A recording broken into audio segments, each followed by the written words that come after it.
What dialysis can do, it normally breaks down other organs. It also does a huge effect on the heart. Hi, and welcome to Kelly, where we talk about life, your life and my life. And through Kelly, we hope to inspire. I have Tobin Brittian. Yes. Brittian on the show today. Tobin he's an advocate for kidney disease, kidney failure. He is also a kidney. You're on a transplant. I'm on dialysis. I'm currently on dialysis. I've been on dialysis now for 4.5 years. And I also, as you say, I am an advocate for chronic kidney disease and just getting the story out about how, people can be preventive of kidney disease. Yeah, and it's a really important topic because we're not always in tune with our bodies. That's correct. What were some signs for you how did you find, because I want to talk about this, and especially, I like these topics, and especially with men, because men are less likely to go to the doctor when they're having issues. Correct. Well, with me, Kelly, I was, in 2001, I was had hypertension. Okay. And I went to my doctor, my primary care doctor. Hypertension is? High blood pressure. Okay. So I was on the medication for that, but I was reluctant in taking the medication. And I was first diagnosed early on when I was in my 20s. Okay. Never was sick, never was a person that wanted to go to the doctor. I was always healthy. I played football in high school and college, and I was always an athletic guy. So I felt like, hey, I didn't drink, I didn't have any, I didn't do drugs or anything of that nature. So I felt that I was just a perfect human species, so to speak. So like I said, in 2001, I went to have my hypertension, high blood pressure medication refilled.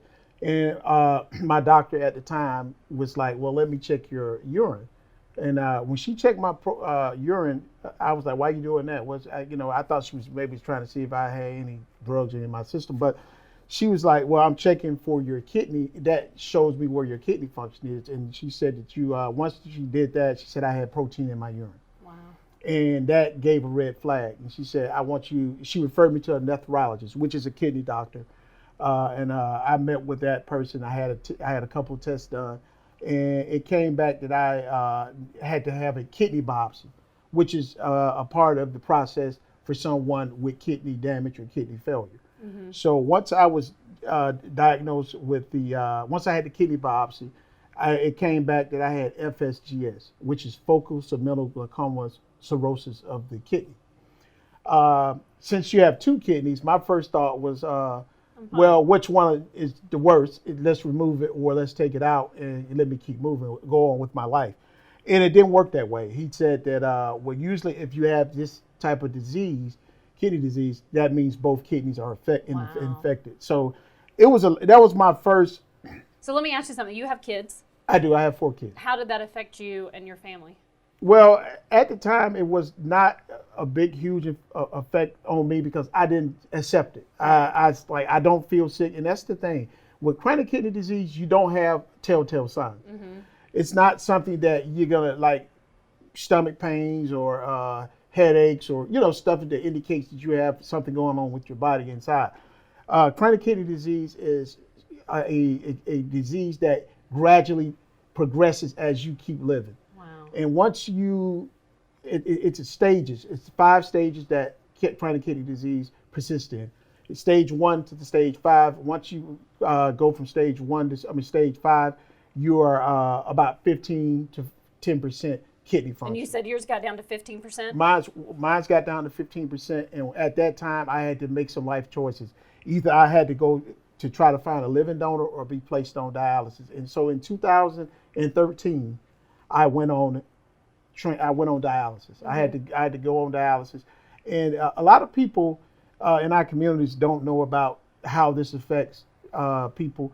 But over 200,000 cases are diagnosed each year. Wow! And many more go undiagnosed because people, like I say, don't understand the importance of having your kidney function checked when you go to the doctor. So when in my case, when my kidneys progressed down to 15%, I had to actually go and make a decision to be either find a living donor or get dialysis. And you're still looking. And I'm still looking. Currently, like I said, I'm on dialysis. I've been on almost 4.5 years.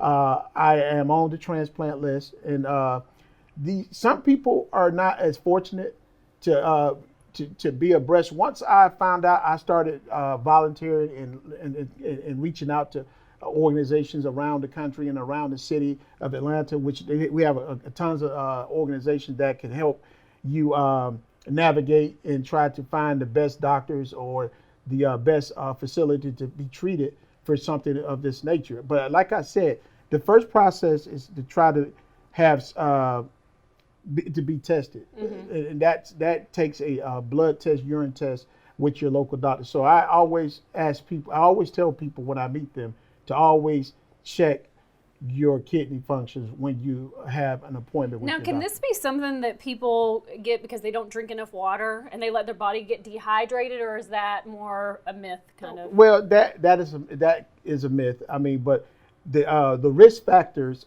are hypertension. If you're hypertension, if you got obesity, if you're overweight, if you are hereditary, if your family have a history of kidney disease, that also can be a red flag. And also a low sodium diet. I mean, a high calorie, high salt diet is also a risk factor. And being over the age of 60, when you're 60 and older, your chances for getting chronic kidney disease increases due to the fact that naturally our kidneys as humans decrease over a period of time as we age. So people who are of age or over 60 has a higher increase of contacting chronic kidney disease later in life. So that's why it's also good to get checked and to make sure that your doctor is checking you for your kidney functions. Now, what are some organizations that people can either to somebody who wants to help, somebody who wants to, they feel like they're having problems? What are some Well, you have, like I said, you have numerous organizations in Atlanta. The one organization that I have found to be one of the best to get a lot of good information and to you can go on the website. Their website is the National Kidney Foundation. They're a big organization. Most people have heard of them. They just had a kidney walk this past week ago down at Atlantic Station. They do a lot in the community. They are a organization that will, navigate you through the processes. You can find out different things that you're looking for on their website. And if you want to reach out, they have a number that you can call to contact someone to talk about your situation if you feel that you may be a person who has a risk of kidney failure. So, how long can somebody live on dialysis? Well, for me, dialysis has been a challenge. I go to a clinic, and the clinic that I go to, it's a lot of people that has, it's hard on the body, it's hard on the heart. I go Monday, Wednesdays, and Fridays. So it can eventually wear out. It can it can affect what dialysis can do. It normally breaks down other organs. It also does a huge effect on the heart. It can harden the heart. It can enlarge the heart. So a living donor for me is the ideal thing that I need to try to combat my situation and to have a better, prosperous life and live a longer life. Well, when your segment comes out, I'd love you to leave information down in the comments on how people could even help you. Yes. I have a present for you, some jelly beans.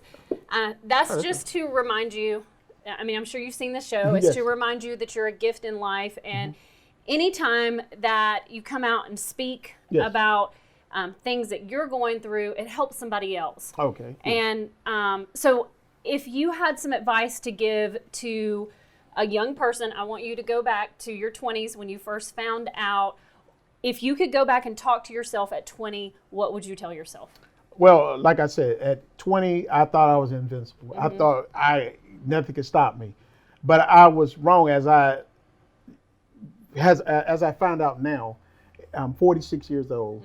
I'm on dialysis. And you look great. And I feel I feel great. I mean, but it is a hard transition. Yeah, you have days where it's not. It's days where it's not something that you want to get up and do. I have to be in a situation for 4 hours a day with my blood being clean, and it's hard. It is hard. Yeah. It's a life-changing event. So could you have done things in those early years to help?